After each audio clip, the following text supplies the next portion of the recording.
자, 오늘 하나님의 말씀은 사도행전 9장 3절에서 9절까지의 말씀입니다. 사울이 길을 가다가 다메섹에 가까이 이르더니 호련히 하늘로부터 빛이 그를 둘러 비추는지라. 땅에 엎드러져 들음에 소리가 있어 이르시되 사울아 사울아 네가 어찌하여 나를 박해하느냐 하시거늘 대답하되 주여 누구시니까 이르시되 나는 네가 박해하는 예수라. 너는 일어나 시내로 들어가라. 네가 행할 것을 내게 이를 자가 있느니라 하시니 같이 가던 사람들은 소리만 듣고 아무도 보지 못하여 말을 못하고 서 있더라. 사울이 땅에서 일어나 눈은 떴으나 아무것도 보지 못하고 사람의 손에 끌려 다메섹에 들어가서 사흘 동안 보지 못하고 먹지도 마시지도 아니하니라. 아멘.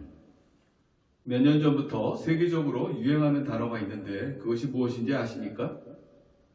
자, 유행하는 단어는 여러 가지가 있습니다. 그런데 그 중에서 우리나라와 관련되어 있는 단어가 하나 있습니다. 자, 그것이 무엇일까요? 네, 그것은 한류입니다.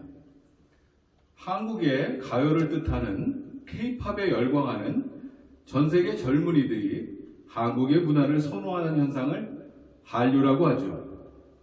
자, 5년 전에 성지 순례차 예루살렘에 방문했을 때 놀랬던 일이 있었습니다. 자, 당시에 BTS와 한국의 K-팝을 열광하는 이스라엘 학생들을 볼 수 있었습니다. 자, 더 놀랬던 것은 자, 그들 중에는 한국식 이름으로 이름을 지은 학생들도 있었다는 것입니다. 그러니까 이름이 이스라엘 이름도 있지만 한국 이름이 또 있는 것이죠. 자, 성을 박씨로 하고 이름을 수연으로 정한 학생도 봤었습니다. 자, 한류가 이렇게 영향력이 강하구나 하는 생각이 절로 들었었습니다. 그러면서 그때 들었던 생각은 K-팝의 유명한 아티스트가 하나님을 찬양하고 하나님으로부터 받은 은혜를 나누면 얼마나 좋을까 하는 것이었습니다. 자, 유명인의 말 한마디 한마디는 정말 엄청난 영향력이 있습니다.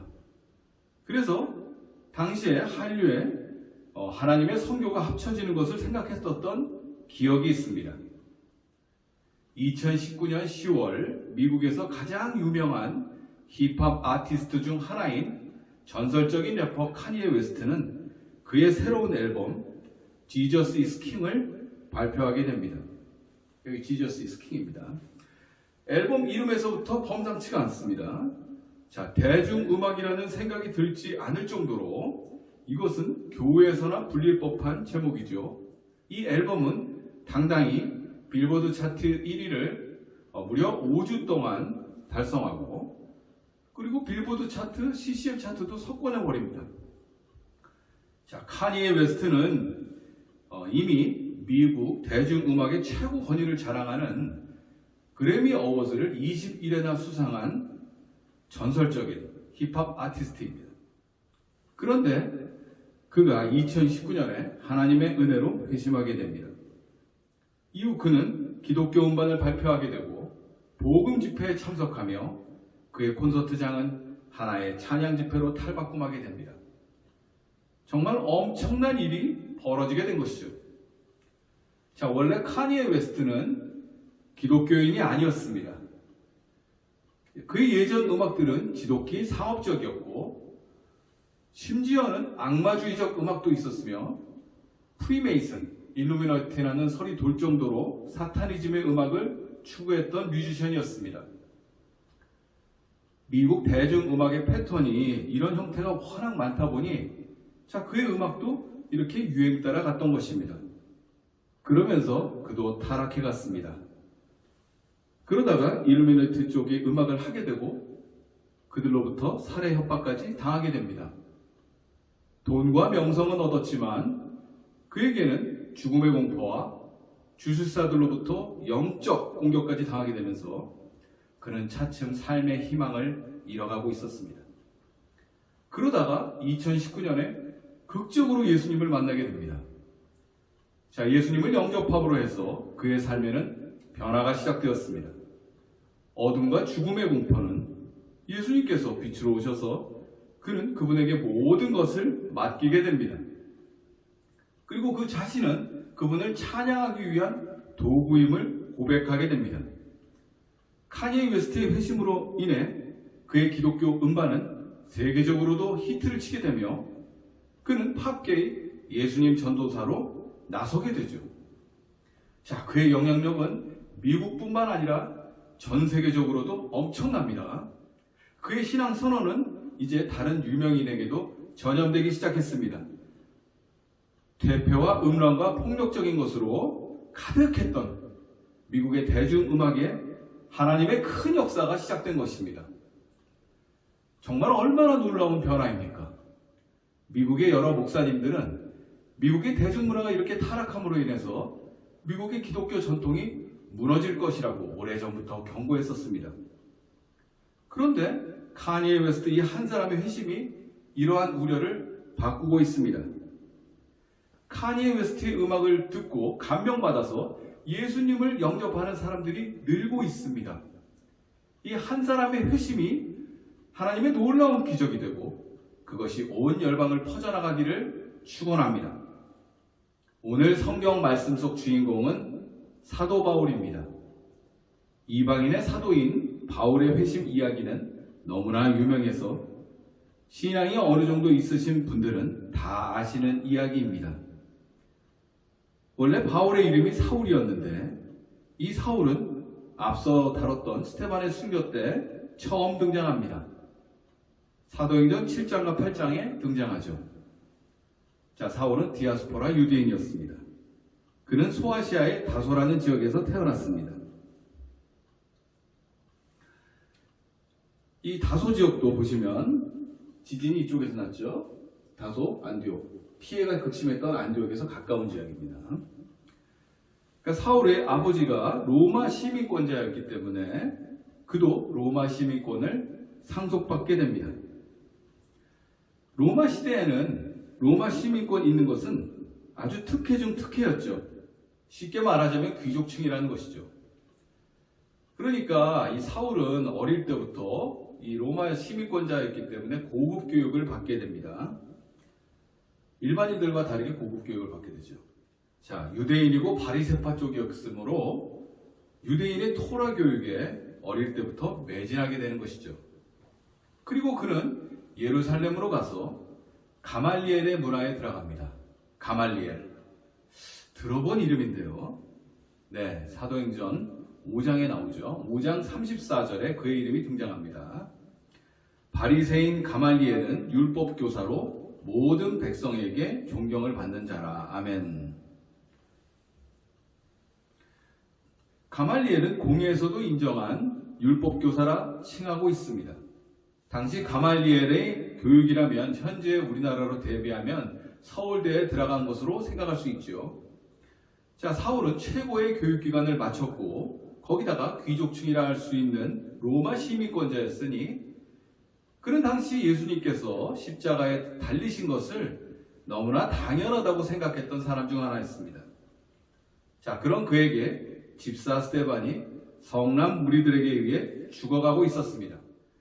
공회에서도 인정한 엘리트 사울이기에 유대교의 열성 분자들은 스데반을 죽이기 전에 사울의 발 앞에 그들의 옷을 벗어서 내려놓습니다. 자, 이것이 의미하는 것이 무엇일까요? 자, 학자들마다 견해가 다르긴 한데요. 그중 공통적인 견해를 모아보면 그것은 스데반 집사의 처형의 장소로 공회의 실력자인 사울의 발 앞에서 시행하겠다는 것을 의미한다고 하겠습니다. 이것은 마치 바나바가 재산을 팔아서 사도들의 발 앞에 놓은 것과 비슷한 이치라고 봐도 무방하겠습니다. 자, 그러니까 종합하면 사울은 유대교 공회에서도 상당한 지위에 있었다라고 판단됩니다. 스데반의 순교를 당연하다고 생각한 사울은 그의 신념대로 무섭게 그리스도인들을 몰아세웁니다. 그와 함께한 유대교 열성 세력들 때문에 예루살렘의 그리스도인들은 뿔뿔이 흩어지게 되면서 예루살렘에 머물렀던 복음은 열방으로 흩어지게 되는 것이죠. 자, 그런데 사울은 이에 만족하지 않고 히브리 땅을 넘어서 이방 지역인 다메섹에까지 그리스도인들을 색출하기 위해 떠나게 된 것이죠. 그리스도인들을 만나게 되면 모조리 잡아들이겠노라 하고 다메섹으로 가던 중 도상에서 예수님을 만나게 된 것입니다. 자, 그는 엄청난 빛을 마주하게 됩니다. 사도행전 9장 3절 뒷부분입니다. 호련히 하늘로부터 빛이 그를 둘러 비추는지라. 아멘. 자, 여기서는 그냥 빛이라고 언급되어 있는데 사도행전 26장 13절을 보시겠습니다. 왕이여 정오가 되어 길에서 보니 하늘로부터 해보다 더 밝은 빛이 나와 내 동행들을 둘러 비추는지라. 아멘. 자, 밝은 빛이 그냥 빛이 아니라 해보다 더 밝은 빛이라고 아그리빠 왕에게 말하고 있는 장면입니다. 자, 여러분, 해가 중천에 떠 있을 때 해를 정면으로 보실 수 있으십니까? 한번 보고 눈이 따가울 것입니다. 그리고 눈을 감아도 잔상이 한동안 계속 남아 있을 것입니다. 그래서 가시광선이라고 하죠. 자, 해보다 더 밝은 빛이면 볼 수가 없는 것이죠. 자, 그 빛은 우리가 사는 이 세상의 빛이 아닌 것입니다. 이 빛은 스데반 집사가 순교하면서 보게 된 하나님과 예수님의 빛과 같은 빛인 것입니다. 자, 그리고 사도행전 9장 4절에 사울아 사울아 네가 어찌하여 나를 박해하느냐고 말씀하십니다. 해보다 밝으니 당연히 볼 수 없는 빛이었죠. 그 빛이 말씀을 하십니다. 이에 사울은 바로 주여 누구시니까 하고 묻습니다. 여기서 주는 헬라어 큐리오스가 원어입니다. 큐리오스는 주, 영어로는 로드죠. 사울은 어마어마한 힘을 가진 이 초자연적인 존재 앞에서 나약한 인간의 의식으로부터 바로 나오는 주님 하고 대답합니다. 절대적인 힘 앞에 나약한 인간의 모습 그대로죠. 자, 그리고 나서 그는 눈이 멀게 됩니다. 사울의 이러한 상황들은 사울뿐만 아니라 다른 일행들도 전부 지켜보고 있었죠. 그러니까 그들은 증인들인 셈이죠. 그런데 그들은 소리만 들릴 뿐이고 예수님의 모습은 보지 못했습니다. 자, 그들 눈에 보이지 않았던 것입니다. 자, 그러니까 이러한 초자연적인 경험은 사울만 한 것입니다. 그리고 사도행전 9장 9절을 봉독하면 사흘 동안 보지 못하고 먹지도 마시지도 아니하니라. 아멘. 야, 사흘 동안 아무것도 먹지 못하고 보지도 못하는 상황에 있게 됩니다. 자, 여기서 왜 사흘일까요? 이틀도 아니고 왜 사흘이죠? 자, 성경의 3은 하나님의 완전수입니다. 성부, 성자, 성령의 삼위일체가 있고요. 그리고 예수님의 부활도 3일 만에 이루어졌고 구약의 요나도 3일간 물고기 뱃속에 있었습니다. 사단이 예수님을 3번 유혹하죠. 또 있습니다. 사도 베드로가 예수님을 3번 부인하죠. 본디오 빌라도가 예수님을 풀어달라고 3번이나 유대인들에게 간청하지만 3번 다 유대인들이 거절하죠. 야, 사울이 3일간 어둠 속에 있었다는 것은 그가 지금까지 살면서 품어오거나 신조로 삼았던 모든 것을 버리게 되는 것을 의미한다고 생각합니다. 여러분들, 잠을 자는 게 아니라 의도적으로 눈 감고 있어 보십시오. 계속 감아보세요. 정말 답답합니다. 자, 사울의 경우는 엄청난 빛을 보고 갑자기 눈이 멀게 된 것이죠. 그렇게 갑자기 되었다고 생각해 보세요. 자, 대부분의 경우 절망에 빠지게 될 것입니다. 더군다나 당시 맹인이라는 장애인이 되면 정상적인 삶을 유지하는 것 자체가 어려울 정도로 장애에 대한 기준이 현 시대와는 완전히 다른 고대 사회였습니다. 그는 3일 동안 여러 가지 생각을 했을 것입니다. 예수님을 보게 됨으로써 예수님의 절대성을 인정하게 된 것이죠. 그러면서 그는 그가 가졌던 그동안의 사상을 완전히 버리게 된 것이죠. 유대교의 모든 율법을 버리게 되는 것이었고 한낱 나사렛 지방의 정신병자라고 생각했던 예수님을 절대적인 하나님의 존재로 인식하게 된 것입니다. 3일간 보이지 않는 암흑 속에서 분명히 성령 하나님이 찾아오셨을 것이라 생각됩니다. 성령님이 오심으로 해서 그는 완전하게 회심하게 된 것이죠. 자, 그의 위대한 회심은 순전히 체험에 기인합니다. 하나님께서 초자연적으로 임한 이 체험은 그가 가졌던 철학, 율법, 유대교 등을 모든 것을 송두리째 뽑아버리게 된 것입니다. 하나님을 영적으로 체험하는 것은 대단히 중요합니다. 자, 예수님께서 12제자들을 데리고 얼마나 많은 기적들을 행하셨습니까? 또 얼마나 많은 마귀들을 쫓아냈습니까? 제자들은 3년간 따라다니면서 무수히 많은 것을 봤을 것입니다. 그럼에도 예수님께서 십자가에 달리시고 부활하신 후 그리고 승천하신 다음에는 그들에게는 본인들의 체험적인 것이 없었기 때문에 전도는커녕 소리내어 기도도 하지 못하는 용기 없는 자들이 됩니다. 그러나 오순절 성령 대강림 사건을 통해서 그들은 직접 성령을 본인들이 체험한 다음에는 그들은 새롭게 거듭나게 됩니다.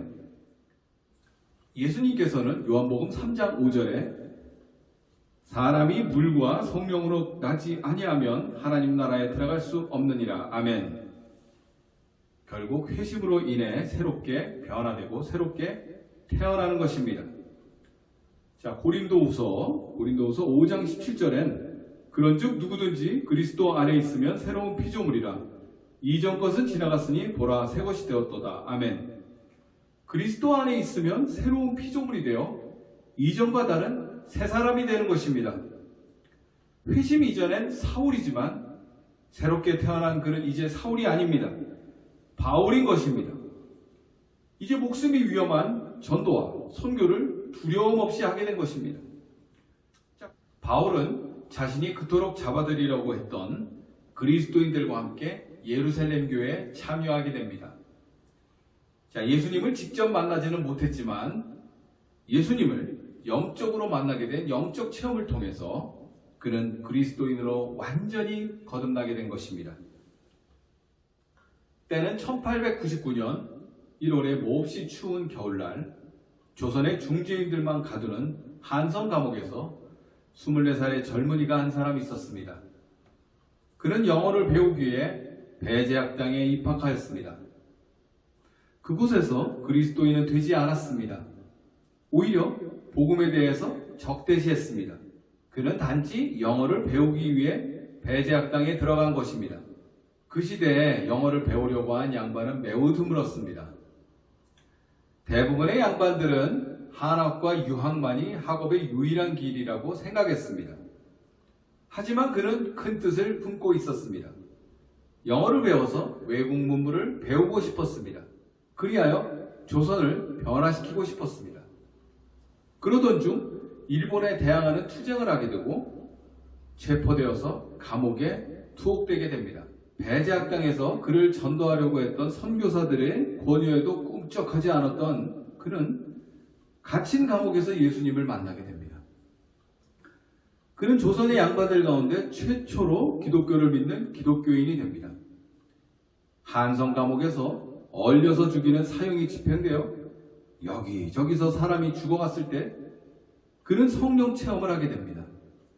자, 감옥에서 콜레라와 전염병이 유행하여 죽은 시신들과 함께 생활을 했음에도 성령의 도우심으로 영적 체험을 한 후에 건강을 유지하고 복된 하나님의 말씀을 죄수들에게 전했던 것입니다.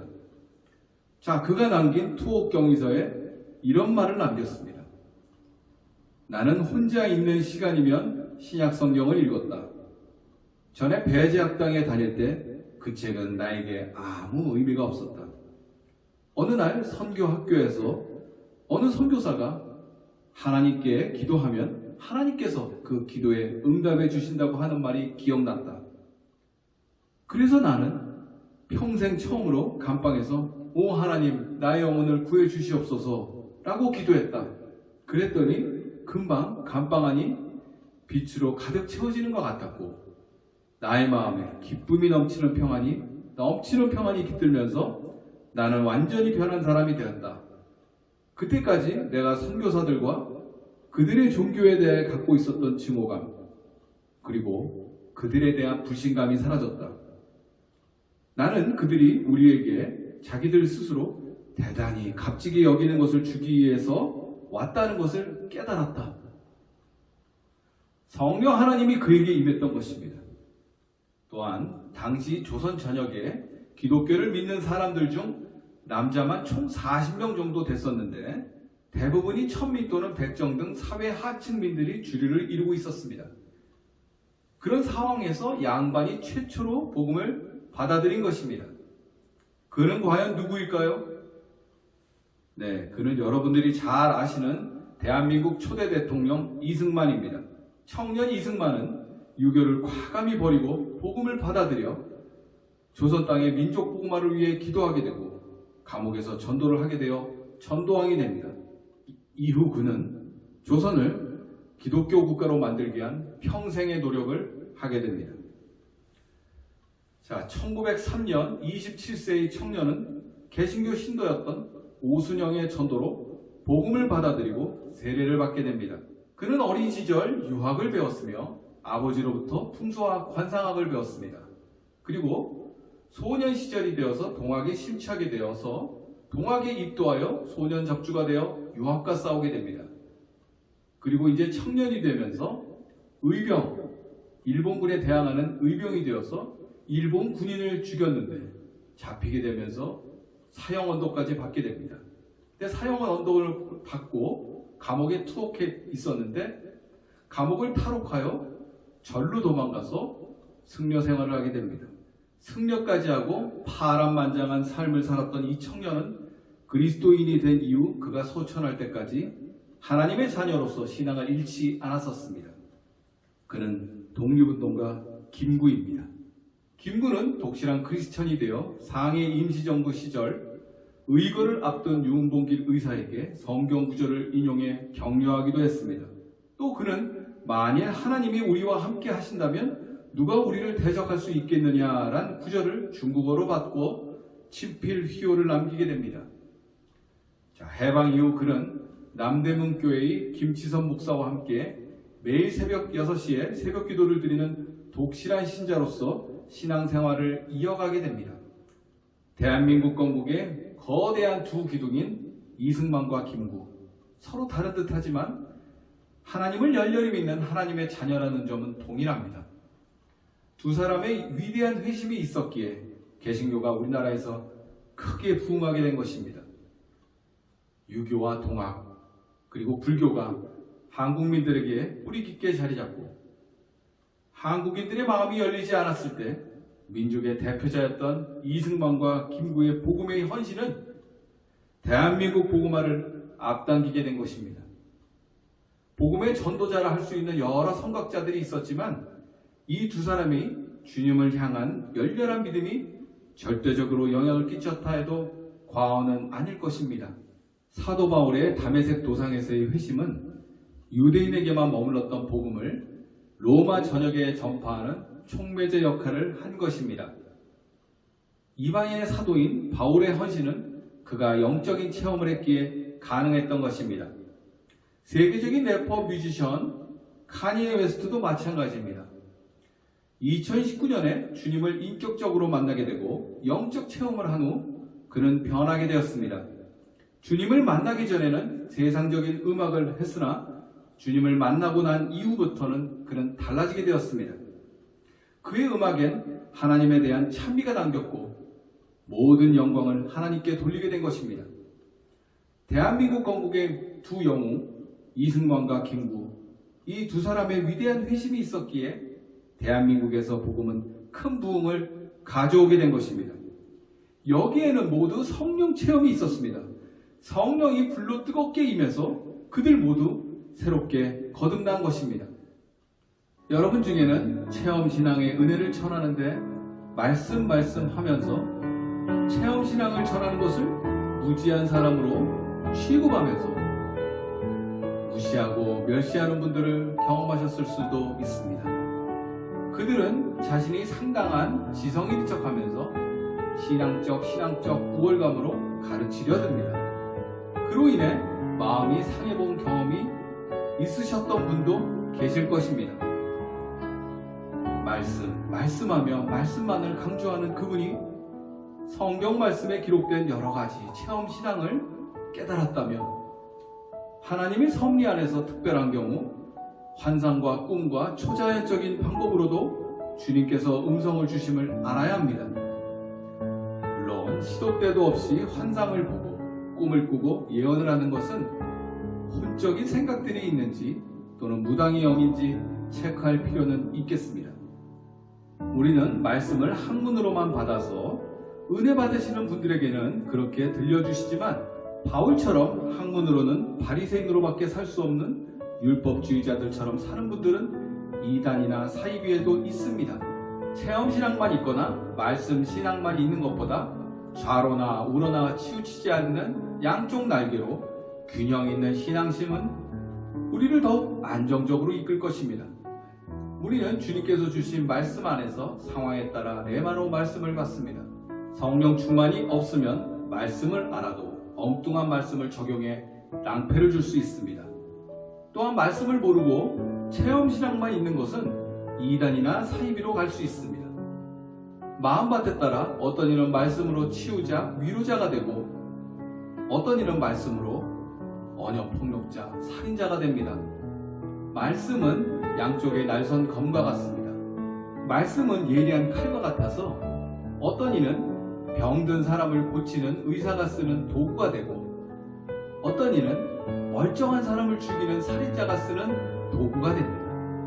마귀도 예수님을 말씀으로 시험했고 광명한 천사의 모습인 그리스도인의 모습으로 나타나 힘들고 지치거나 연약한 이들을 공격합니다. 해보다 밝은 빛으로 임하신 예수님을 만나지 않았다면 말씀으로 많은 그리스도인들을 정리하면서 죽였을 사울을 주님께서 나타나셔서 바울이 되게 하셨습니다. 자, 여러분은 사울이십니까? 바울이십니까? 주님과의 영적인 체험으로 목숨 다해 말씀 앞에 성령 충만으로 분별하며 충성하는 저와 여러분이 되시기를 축원합니다. 기도하겠습니다.